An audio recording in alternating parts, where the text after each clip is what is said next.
Bro, if only if a Hall of Fame could not get any worse. It's honestly insane. They said there's going to be some shocks, but I did not think Bill Belichick would be the shocking one.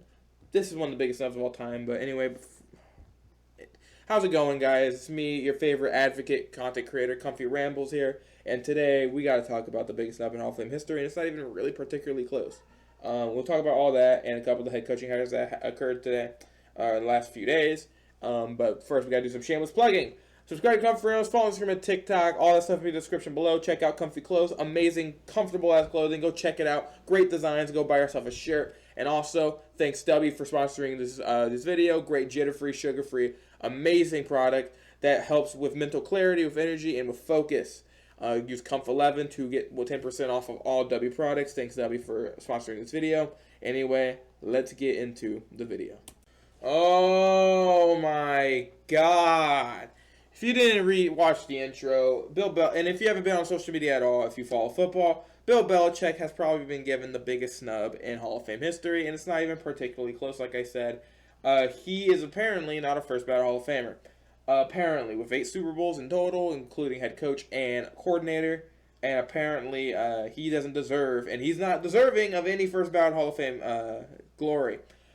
For some ungodly reason. Now, they gave some reasons, I guess, like, people said, stay away or you're for Spygate and the Fleetgate. It's like, oh my God, dude. If that's the case, then Brady's not going to be first ballot, I guess, because he's as much of a part of that as Bill Belichick was, but I digress.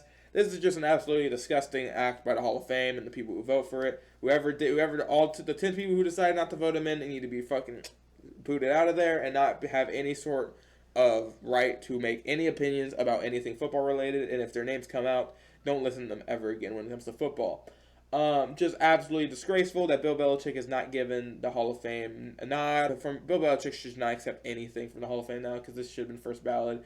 It's very, very unbelievably disrespectful that he does not get first ballot, but Don Shula, Chuck Noll, and they get it. I don't understand.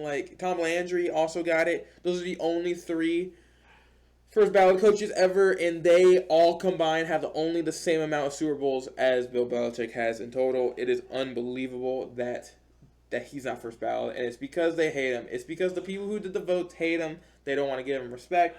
They're jealous of him because they never got this. They never got any sort of success that Bill Belichick had. Or their beat writers, they got a pretty snotty answer from Bill Belichick, and they're all pissed about it. And they're all still pissed about the Deflategate and fucking all that shit. Even though tons of people who were cheating or has been accused of cheating has made Hall of Fames before, in football as well. Well, are you gonna snub Tom Brady first ballot soon? That's insane. Absolutely disgraceful by the voters for the Hall of Fame, and they need to be punished, removed from their duties of the voting aspect of the Hall of Fame. Absolutely disgraceful, disgusting. I do not know how you make that decision. It is unbelievable. There's only one way to look at this. They're just angry. They're salty. They're jealous. That's the only way you can look at it. That Bill Belichick was able to win it and be successful in football, and they were not. So that's really all I can look at that. Everyone that also says is like Stephen A., Tom Brady, Jimmy Johnson, they all agree collectively. Of course, different levels of ball knowledge, but still, basically same thing, that this is disgraceful, it's disgusting, and it makes no sense. If Bill Belichick's not first ballot, are any head coaches really first ballot? Do any of them really deserve it? Do any of them deserve the Hall of Fame? It's truly disgusting, truly awful, and it's a horrible look for the NFL. It's a horrible look for the Hall of Fame especially. And after this, I really do not take the Hall of Fame seriously at all in any aspect. But that's not the only thing that's happened recently, and I'll just sprinkle in a couple things.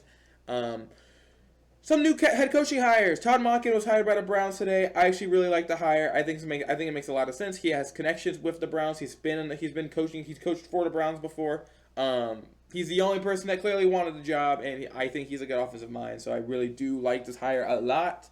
Good job, Browns. I think you got a pretty good one there, and he's the only one that wanted to be there. So you could have just kept going with John Harbaugh and just coached with the Giants, but he decided to take the head coaching job with the Browns, which I think is a good hire.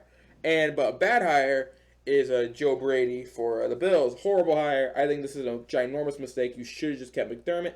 I didn't really get the firing of McDermott to begin with. I understand it gets to a point where you want to at least reach, you want to at least hit the next level, but it's just not a good hire. It just didn't make sense, and it just honestly, was just actually stupid and not a good hire. I normally don't like when people hire in house normally, but except for certain circumstances. But this is just not good. You gain nothing from this, and the fact that you moved up Brandon Beam as well, so you're just gonna be continually not making moves in the offseason. You're just continue making stupid decisions, and now you don't even have a good coach to cover it up. So now you're kind of fucked there. Yeah, don't really get that higher. Bo Nix also apparently Sean Payton came out and said that Bo Nix's injury was kind of inevitable, and a broken ankle is pretty inevitable because of a condition that Bo Nix has, which is a little worrisome. I don't really know the exact what that entails entirely, but I hope that this is not going to be a thing that's continuous because I love watching Bo Nix play. I think he's one of the better QBs in the entire league, if I'm being honest, and somehow he's gained more respect from the media and fans by not playing in the AC Championship game, which is kind of insane. But yeah, that's really it. Subscribe to Comfy Reynolds, follow us on TikTok. Thanks W for sponsoring this video, and check out Comfy Clothes. Yeah, that's about it. See ya, Comfy Coots.